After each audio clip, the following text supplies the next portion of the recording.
Bom dia, amados. Desejo saudá-los com a graça, a paz e a misericórdia do Senhor. Amém? Hoje nós vamos falar do Salmo 32. Nas meditações das quartas-feiras dos Salmos, hoje nós vamos tratar desse Salmo, que ele tem como título a bem-aventurança de quem recebe perdão, a felicidade no perdão dos pecados. O Salmo 32, ele é chamado de Salmo didático, escrito por Davi. Davi compõe este salmo, esta melodia, com o propósito de ser cantado não apenas no culto particular, no culto doméstico, mas também para ser cantado no templo. Este salmo é chamado de didático porque através desta composição, ou através da composição deste salmo, Davi deseja que aprendamos a respeito da felicidade de sermos perdoados. Esse salmo será dividido em 3 partes. A bem-aventurança de ser perdoado, os versos 1 e 2, a tristeza que o pecado traz na vida da pessoa, do crente, verso 3 a 5, e as bênçãos que o perdão traz à nossa vida, versos de 6 a 11. Vocês já perceberam que estamos vivendo em uma época que se perdeu a consciência do pecado e da culpa? Vivemos em uma época que ninguém fala mais do pecado. Do ponto de vista teológico, é a razão de todos os nossos problemas. Pecado deve ser tratado como ele é e não procurar camuflá-lo.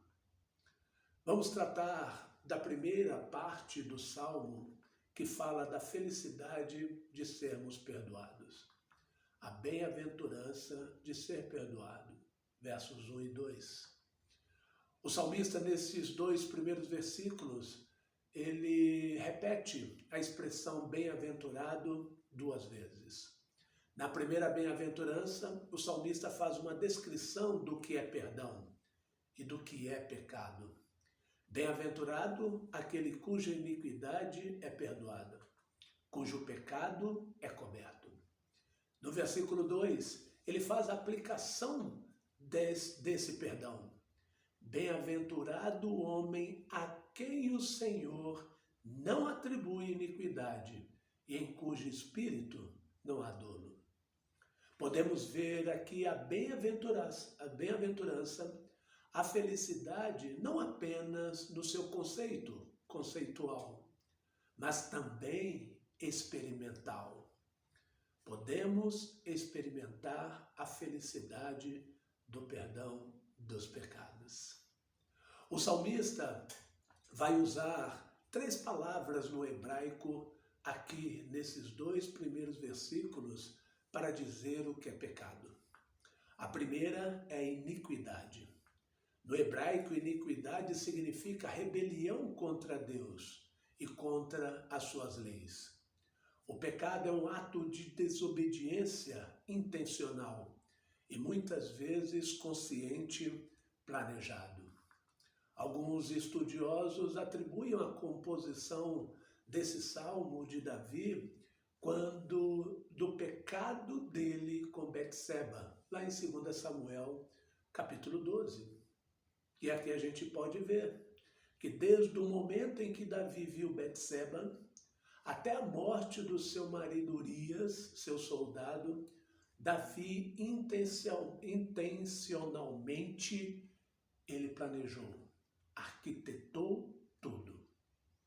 Quando pecamos, estamos cometendo uma infração contra a lei de Deus, contra a palavra de Deus. É uma rebelião contra a vontade de Deus, contra a lei de Deus e contra a palavra de Deus. A segunda palavra aqui é pecado.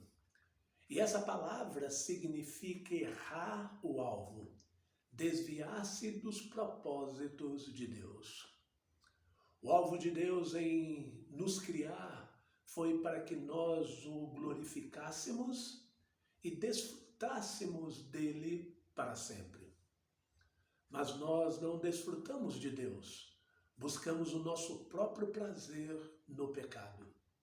Nos desvirtuamos do que Deus tem para a nossa vida. Isso é pecado, é errar o alvo. A terceira palavra é dolo. Essa palavra significa maldade. É a perversidade moral, um ato torpe. Depois de usar essas três palavras para definir o pecado, ele usa também três palavras para definir o perdão. Perdoado, o pecado é afastado mediante confissão, levado para longe, tirado a culpa. É coberto, é o significado básico da palavra expiação. E atribuir, que é lançar na conta. O apóstolo Paulo cita essa referência do Salmo 32, lá em Romanos, capítulo 4, verso de 7 a 8. Amados, tudo isso deve nos levar para o nosso Senhor Jesus Cristo. Ele levou sobre si os nossos pecados. O castigo que nos traz a paz está sobre ele. E pelas suas pisaduras fomos sarados. Somos sarados. Estamos perdoados, cobertos e lavados pelo sangue do nosso Senhor Jesus Cristo. Deus lançou na conta do nosso Senhor Jesus Cristo os nossos pecados. Jesus pagou a dívida do nosso pecado. Por isso, não há nenhuma condenação para os que estão em Cristo Jesus. Davi quer nos ensinar que, como povo de Deus, nós somos as pessoas mais felizes, porque nós temos os nossos pecados perdoados por Deus. Que felicidade, né, amados? Mas na sequência, Davi vai contar a sua experiência, o seu testemunho de confissão e perdão. Se ele falou da alegria do perdão, ele agora vai falar da tristeza que o pecado traz. A tristeza que o pecado traz na vida do crente. Versos de 3 a 5. Enquanto calei os meus pecados, envelheceram os meus ossos pelos meus constantes gemidos todo dia. Porque a tua mão pesava dia e noite sobre mim, e o meu vigor se tornou em sequidão de estio. Confessei-te o meu pecado e a minha iniquidade não mais ocultei. Disse, confessarei ao Senhor as minhas transgressões, e tu perdoastes a iniquidade do meu pecado. A primeira coisa que podemos ver de Davi aqui é que ele cometeu pecado e tentou encobrir o pecado. Silenciou o pecado. Ele não tratou o pecado. Mas o pecado estava sempre diante dele, o importunando, tirando o seu ânimo, minando as suas forças, tirando a sua saúde, tirando a sua alegria, tirando a sua paz. Quando pecamos, irmãos, não esquecemos do pecado, não tem jeito. E o pecado não nos dá paz. E o pecado não nos deixa esquecer dele. O pecado entristece o Espírito Santo, deixa o Espírito Santo inativo em nossa vida. E sendo assim, tira o nosso poder para orar, para estudar a palavra, para meditar na palavra. Vivemos em uma geração hoje que peca e tenta negar o pecado, que tenta esquecer o pecado, dá nome bonito para o pecado, mas não trata do pecado. Davi fala que ao silenciar o seu pecado, ele entrou num processo de extrema tristeza, de depressão. É assim que o pecado faz na vida da pessoa. Amados, é interessante vermos no relato de Davi que ele não atribuiu o pecado a ninguém, mas a ele. O pecado era dele, enquanto eu calei os meus pecados. É uma tendência quando nós pecamos, nós atribuímos a culpa a outrem. Mas Davi fala que eu pequei, enquanto eu calei os meus pecados. E nos faz olhar lá para Salmo 51:1, que ele diz, né? Compadece-te de mim, ó Deus, segundo a tua benignidade e segundo a multidão das tuas misericórdias. Apaga as minhas transgressões, lava-me completamente da minha iniquidade e purifica-me do meu pecado.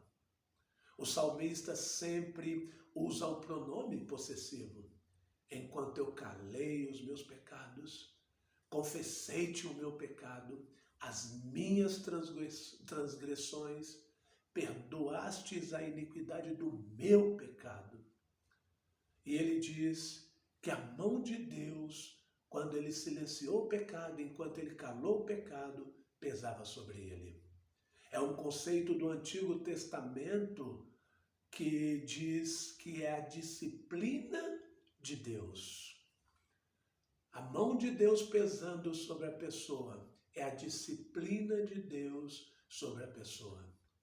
Deus disciplina quem Ele ama. Hebreus 12, muito conhecido por nós também, não é verdade, irmãos?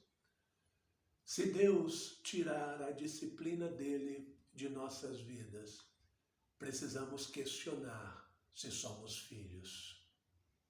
Você que é crente, preste atenção. Você jamais será abençoado na sua vida se você achar que Deus vai abençoar os seus pecados. Aquele que esconde a sua transgressão jamais prosperará. Provérbios 28:13. A disciplina do Senhor é para nos mostrar que nós somos filhos. E Ele, como pai, que não permite que o seu filho ande em transgressão. Porque na transgressão, no pecado, Ele não nos abençoa. Isso é muito importante que nós tenhamos em mente, irmãos. Como é que nós estamos vivendo? Como é que está a sua vida? Se está em pecado, você não terá a bênção de Deus. Diante dessa situação, ele toma uma decisão. Confessou o seu pecado. Confessei-te o meu pecado e a minha iniquidade não mais ocultei. Confessar o pecado é concordar com os ensinos de Deus. Admitir o pecado, como transgressão da lei de Deus. Reconhecer o pecado em ato de contrição, de dentro para fora, com o coração arrependido. Precisamos confessar os nossos pecados, dar nome aos nossos pecados. Só poderemos receber o perdão se houver confissão. Se confessarmos os nossos pecados, Ele é fiel e justo para perdoar os nossos pecados e nos purificar de toda a injustiça. 1 João 9. Concluindo este momento, Davi faz uma aplicação prática. Os versos de 6 a 11. As bênçãos que o perdão traz para a nossa vida. Sendo assim, concluindo, todo homem piedoso te fará súplicas em tempo de poder encontrar-te. Com efeito, quando transbordarem muitas águas, não atingirão. Tu és o meu esconderijo, tu me preservas da tribulação e me cercas de alegres cantos de livramento. Instruir-te-ei e te ensinarei o caminho que deves seguir, e sob as minhas vistas te darei conselho. Não sejais como o cavalo ou a mula, sem entendimento, os quais com freios e cabrestos são dominados. De outra sorte, não te obedecem. Muito sofrimento terá de curtir o ímpio, mas o que confia no Senhor, a misericórdia o assistirá. Alegrai-vos no Senhor e regozijai-vos, ó justos. Exultai, vós todos que sois retos de coração. Amados, sempre é tempo de confessar o pecado, pois temos o Deus que conhece nossa vida e tem poder para perdoar os nossos pecados e nos afastar de toda a iniquidade. O que precisamos é chegarmos perante Ele em tempo oportuno. Acheguemo-nos, portanto, confiadamente junto ao trono da graça, a fim de recebermos misericórdia e acharmos graças para o socorro em ocasião oportuna. É o que nos diz Hebreus 4, 15 e 16. E quando nós olhamos o versículo 7, a partir do versículo 7 nós podemos aqui destacar 4 bênçãos que o perdão traz para a vida do crente. E nós podemos ver aqui no versículo 7 essa primeira bênção. Deus será o seu refúgio, o seu esconderijo. Ao invés de fugir de Deus com seus pecados, né, você deve se refugiar ao Senhor. Com seus pecados perdoados, você irá se aproximar de Deus. Você terá Deus como seu refúgio. Davi, com seus pecados perdoados, ele viu Deus como o seu esconderijo, o seu refúgio. Quando nós estamos em pecado, a primeira coisa que nós fazemos é nos afastar da casa de Deus, da presença de Deus. Mas com os nossos pecados perdoados, nós nos aproximamos de Deus. A segunda bênção está nos versículos 8 a 9. Deus será o seu mestre e conselheiro. Depois de ter os seus pecados perdoados, Davi volta a ter Deus como seu professor e a seguir os seus conselhos. O pecado deixa a pessoa estúpida, desprovida de inteligência, tola. Agora Davi, com seus pecados perdoados, passa a seguir na direção de Deus, pois no Senhor está a sabedoria, o verdadeiro ensino. Instruir-te-ei e te ensinarei o caminho que deves seguir. A terceira bênção que nós podemos ver está nos versos 10. Deus será o seu assistente. Davi reconhece que quando ele confessa o seu pecado, ele passa a viver na dependência da misericórdia do Senhor. Deus nos assistirá na nossa luta contra o pecado. Muito sofrimento terá de curtir o ímpio, mas o que confia no Senhor, a misericórdia o assistirá. A dependência exclusiva da misericórdia de Deus, quando nós vivemos na intimidade e na proximidade de Deus. A quarta bênção, Deus será a nossa maior alegria. Depois que Davi confessa o seu pecado, Deus passa a ser a sua maior alegria. Quando estamos com a nossa vida em dia com Deus, temos a maior alegria. Amados, quando olhamos para nós mesmos, nós não temos nada em que nos alegrarmos, mas a nossa alegria está no Senhor.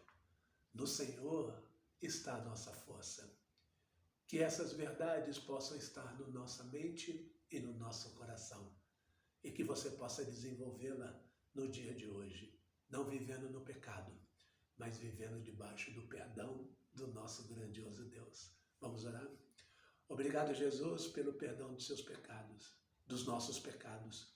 Obrigado por o Senhor ter morrido na cruz, levando sobre si os nossos pecados, levando a nossa culpa diante do Senhor, o justo morrendo no lugar dos injustos.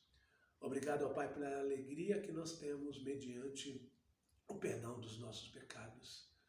Ó Pai, que o Teu Santo Espírito incomode o Teu povo que está vivendo no pecado distante do Senhor e traga-os de volta debaixo da Sua misericórdia. Que a Tua igreja viva uma vida diferente e testemunhando dignamente o Deus Santo que o Senhor é, o Deus justo que o Senhor é e o Deus de toda alegria, porque a alegria está no Senhor, mediante uma vida correta. E quando nós vivemos uma vida de acordo com a Tua palavra, nós vivemos a verdadeira alegria. Tudo isso nós oramos, ó Pai, agradecidos em nome de Jesus. Amém.